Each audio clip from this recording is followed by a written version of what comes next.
जी के साथ भी हैं जिन्होंने थोड़ी देर पहले ये ट्वीट करके बताया कि उन्हें भी कोविड हुआ है। अब वापस चलते हैं, जिस तरह से यहां पर तैयारी ढीली लग रही है, अगर गुजरात की बात करें, अहमदाबाद की बात करें, जिस तरह से संक्रमण फैल रहा है, जिस तरह से नए नए केसेस आ रहे हैं, अस्पतालों के बाहर तांते लग रहे हैं, बहुत लंबी कतारें, एम्बुलेंस की कतारें आप लग रहे हैं, बहुत घंटों का इंतजार करना पड़ रहा है क्योंकि प्राइवेट हॉस्पिटल जो हैं वो पेशेंट्स को एडमिट नहीं कर रहे और सारे एम्बुलेंसेस को सरकारी अस्पताल और सरकारी कोविड सेंटर की ओर भेजा जा रहा है। जनक दवे हमारे साथ जुड़ रहे हैं। जनक, वहां पर जो ग्राउंड सिचुएशन है काफी चिंताजनक है। आप खुद कह रहे थे कि आपने शायद पहले कभी ऐसा सिचुएशन ग्राउंड पर नहीं देखा कि इस तरह से वहां पर एम्बुलेंस की लाइनें लग रही हो और प्राइवेट हॉस्पिटल जो हैं पेशेंट्स को एडमिट नहीं कर रहे हैं।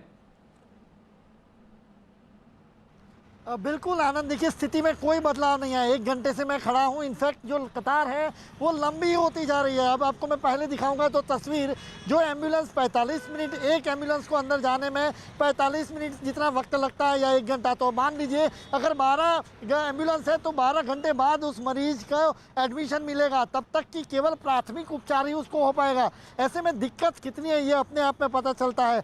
आनंद, यहाँ की स्थिति ऐसी है कि अगर ये दबाव बनता ही रहा, लोग इतनी संक्रमण होता ही रहा, तो सिस्टम नहीं है अपने पास कि इतने लोगों को बेड दिए जाए, उनको ट्रीटमेंट दी जाए।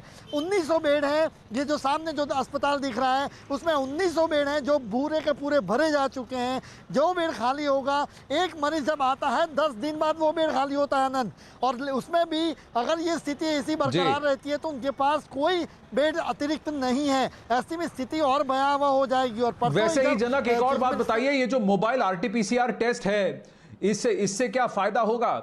और मुझे आपके स्वास्थ्य की भी चिंता है जनक। आप बहुत ही एक हाईली कंटेजियस जोन में से आप रिपोर्ट कर रहे हैं। मुझे आपके और आपके विजय की स्वास्थ्य की चिंता है। कृपया अपने सारे प्रोटोकॉल्स को ध्यान रखें, मास्क पहने रहें और अपने आप को सैनिटाइज करते रहें और जहां तक हो सके दूरी बना के रखें।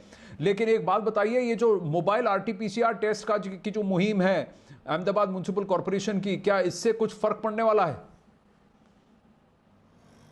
इससे काफ़ी फर्क पड़ेगा, एक उम्मीद जताई जा रही है। क्योंकि गुजरात हाईकोर्ट ने जब फटकार लगाई सरकार को कि टेस्ट के जो रिजल्ट्स हैं वो 36 से 48 घंटे बाद आते हैं और आम इंसान के पास तो वो जाने का चांस नहीं होता। ऐसे में सरकार को कुछ सोचना पड़ेगा। और आखिरकार सरकार ने, अहमदाबाद नगर निगम ने ये एक शुरू किया प्राइवेट प्रोजेक्ट के तौर पर ही देखे उसको, लेकिन एक पायलट प्रोजेक्ट में भी काफ़ी आज के दिन में एक सोशल डिस्टेंसिंग बनेगा। अगर आप अपनी कार में बैठे हैं और दूसरी कार आप से तो थोड़ी दूरी पर है तो अपने आप सोशल डिस्टेंसिंग बनेगा। तो ये एक सबसे बड़ी बात है। और ज़्यादातर जिन लोगों जो आ रहे हैं उनको लंबे घंटे इंतजार भी करना है, तो अपनी गाड़ी में बैठे हैं तो आराम से वो अपना टेस्ट करा सकते हैं। और जो बताया जा रहा है, आज सुबह जब मैं वहाँ रिपोर्ट करने गया था, दावा ये किया जा रहा है कि 24 घंटे में वो रिपोर्ट मिलेगी। तो ऐसे में आरटीपीसीआर रिपोर्ट अगर जल्दी होगी तो उसकी ट्रीटमेंट, लेकिन ट्रीटमेंट के सामने की स्थिति देखिए आनंद, यहाँ पर कतार लगातार बढ़ती जा रही है और मरीज घंटों तक एम्बुलेंस में इंतजार करता रहता है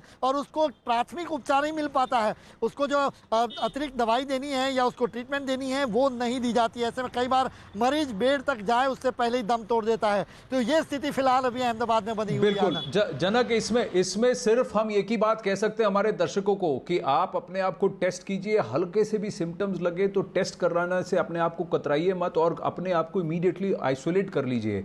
दूसरी बात कि आप जब भी बाहर निकलें मास्क लगाकर निकलें और सोशल डिस्टेंसिंग का पालन करें। अगर आप लापरवाही करेंगे तो कोरोना घुसेगा, कोरोना अटैक करेगा और उसके बाद हम ही को भुगतना पड़ेगा, तकलीफें हम ही को झेलनी पड़ेंगी। सरकार, सिस्टम और सबको दोष देने से कोई फर्क नहीं पड़ता। वो अपनी जगह जो कर रहे हैं, लेकिन हमें अपनी जगह जो करना है, हमारी जिम्मेदारी है, उसको निभाने की जरूरत है। आप गुजरात से महाराष्ट्र की तरफ चलते हैं, जहां मुख्यमंत्री उद्धव ठाकरे ने सब कुछ बंद कर दिया लेकिन लॉकडाउन का नाम नहीं लिया। उन्होंने कहा है कि यह कर्फ्यू है, 30 तारीख तक कर्फ्यू है। 30 तारीख तक, आज रात को 8 बजे से 30 अप्रैल तक सब कुछ बंद, सिर्फ एसेंशियल सर्विसेज चलेंगी और पब्लिक सर्विसेज होंगी, लेकिन उसका प्रयोग भी वही कर सकते हैं जो कि एसेंशियल सर्विसेज के लिए जा रहे हैं। सरकार में सरकारी जो ऑफिसेज हैं वो 50% पर काम करेंगी, प्राइवेट ऑफिसेज सब कुछ बंद हैं।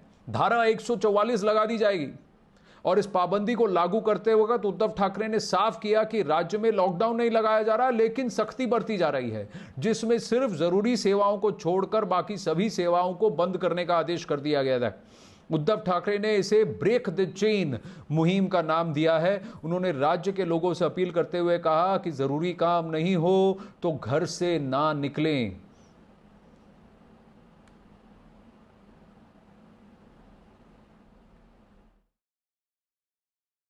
रोजीरोटी महत्त्वाची आहेच, त्याहीबद्दल मी बोलणार आहे, पण रोजीरोटीच्या बरोबरीने आधी जीव वाचवायला पाहिजे। जीव वाचलं तर सगळं काही आहे आणि जीव वाचवणं हाच आता समोरचा महत्त्वाचा मुद्दा आहे आणि तो वाचवण्यासाठी मी पुन्हा एकदा सगळ्यांना हात जोडून विनंती करतो आहे की आजपर्यंत जी काही निर्बंध आपण टाकलेले होते त्या निर्बंधात आता आपण अधिक वाढ करतो आहोत। चलिए लाइव ग्राउंड पे चलते हैं हमारे रिपोर्टर के पास।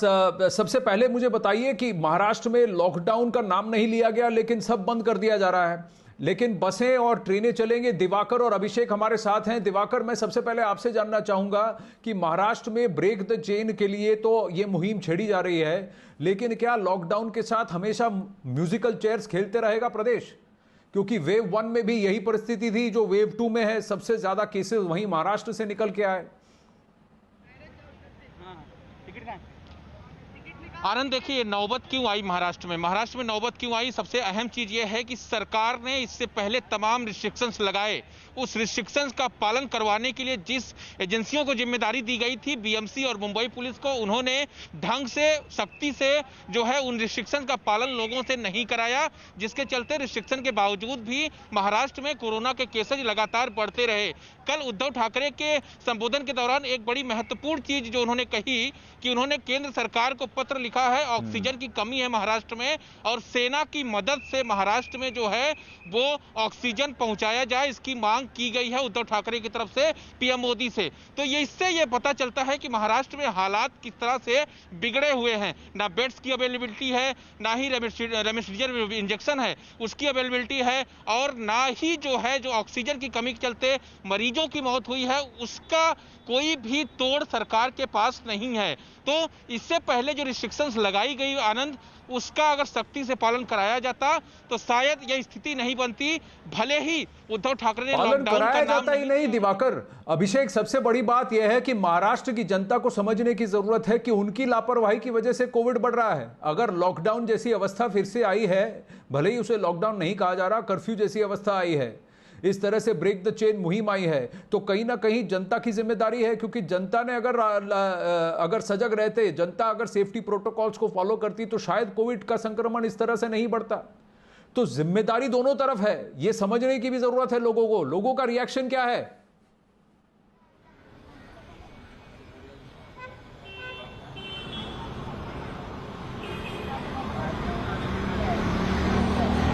अभिषेक, आपको मेरी आवाज आ रही है?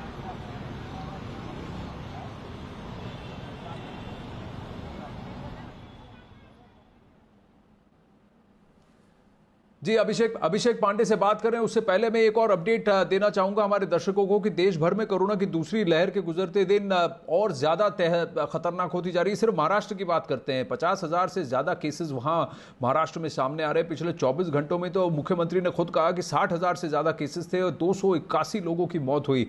मुंबई में पिछले 24 घंटों में 7,900 कोरोना केसेस सामने आए हैं, 26 लोगों की मौत हुई है। नागपुर में 6,800 से ज्यादा केसेस सामने आए हैं, जबकि इस बीमारी की वजह से 65 लोगों की मौत हुई है।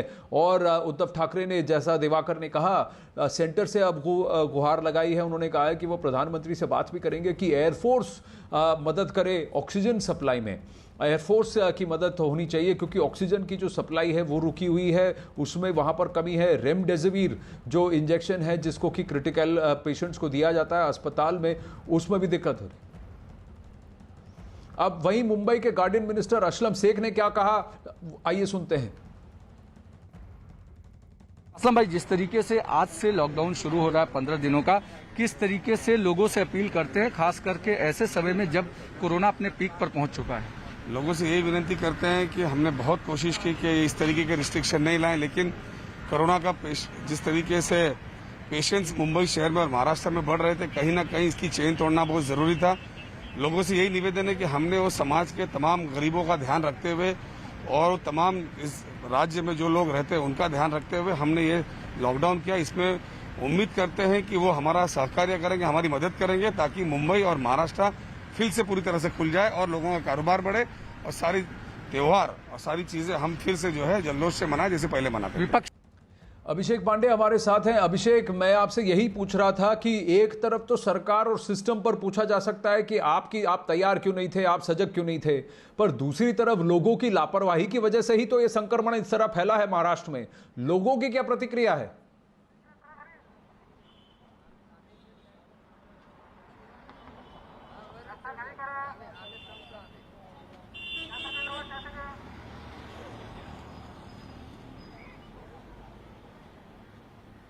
बिल्कुल आवाज आ रही। अभिषेक, आपको मेरी आवाज आ रही है?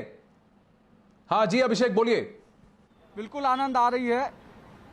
देखिए, जिस तरीके से आनंद सरकार ने भले घोषणा कर दी है, हालांकि आज शाम तक का समय है। अगर तस्वीरें मैं आपको दिखाऊं तो आपको अंदाजा लगेगा, ये चैत्यभूमि का इलाका है जहां पर लोग पहुंचे हैं आज अंबेडकर जयंती पर बाबा साहब को श्रद्धांजलि देने के लिए। लेकिन तस्वीरें देखिए, कई जगहों पर मास्क आपको नजर नहीं आ रहे हैं। उसकी वजह से आपको सीधे ये अंदाजा लगाया जा सकता है कि क्या वजह है, क्योंकि मुंबई में लगातार जिस तरीके के केसेस बढ़ रहे हैं, उद्धव ठाकरे ये कह रहे हैं कि हर व्यक्ति को वो जरूरी है कि मास्क का पालन करे, क्योंकि बिना मास्क लगाए अगर आप पब्लिक प्लेसेस में घूमते हैं तो निश्चित तौर पर ये दिक्कतें होगी। और उसके बाद आज शाम 8 बजे से जिस तरीके से लॉकडाउन का नाम लिए बिना पूरी घोषणा की गई है, उससे अंदाजा ये है कि आज रात 8 बजे के बाद से करीब सब कुछ बंद हो जाएगा, सिर्फ अत्यावश्यक सेवाओं को छोड़कर। इसलिए आज रोड पर भी काफी ज्यादा पब्लिक देखने को मिल रही है, क्योंकि लोगों को लग रहा है कि अगले 15 दिनों के जो चीजें हैं उसको आज ही किया जाना चाहिए। और इसीलिए जगह जगह पुलिस के बैरिकेटिंग और बंदोबस्त भी आपको दिखाई पड़ रहे हैं। ये देखिए तस्वीरें मेरे पीछे, ये पूरे बैरिकेटिंग और बंदोबस्त, आप अंदाजा लगा सकते हैं कि भीड़ इकट्ठा ना हो, इसकी कोशिश लगातार हो रही है। पुलिस और आम आदमियों के साथ इस तरीके के झड़प के नजारे पूरे मुंबई भर में देखने को मिल रहे हैं। लेकिन उद्धव ठाकरे की कोशिश है कि किसी भी तरीके से कोरोना का संक्रमण को कम किया जाए, और इसके लिए ब्रेक द चेन होना जरूरी है। ब्रेक द चेन तो तभी होगा जब लोग साथ देंगे, जब लोग लापरवाही नहीं करेंगे, जब लोग भीड़ में इकट्ठा नहीं होंगे। अब आप कुंभ की बात कर लीजिए या फिर यहां पर आज चैत्यभूमि की बात कर लीजिए, इंतजामात भले ही हों, लोग तो अपने आप पहुंचे हैं, लोग खुद रिस्क उठाकर पहुंचे हैं। तो अगर रिस्क उठाएंगे, आप कोरोना को मौका देंगे तो कोरोना फैलेगा। तो इसमें फिर आप किसी और को दोष देकर क्या कीजिएगा? दिवाकर और अभिषेक, सेफ रहें। आपके और आपके वीजेस के स्वास्थ्य की मैं शुभकामनाएं करता हूं। आप भी सेफ रहें, आप बहुत इंपॉर्टेंट काम कर रहे हैं ग्राउंड पर, लेकिन जिस तरह से संक्रमण फैल रहा है, प्लीज सारे प्रोटोकॉल्स को फॉलो कीजिएगा। वहीं पर अब अगर आप राजस्थान की बात करें तो राजस्थान में जयपुर से एक बड़ी खबर आ रही है। खबर यह आ रही है कि एक अस्पताल में वैक्सीन के डोसेस की चोरी हुई है। कम से कम 320 डोसेस की चोरी की खबर आ रही है। स्वास्थ्य विभाग ने इस मामले में पुलिस में शिकायत दर्ज करने की भी बात कही है।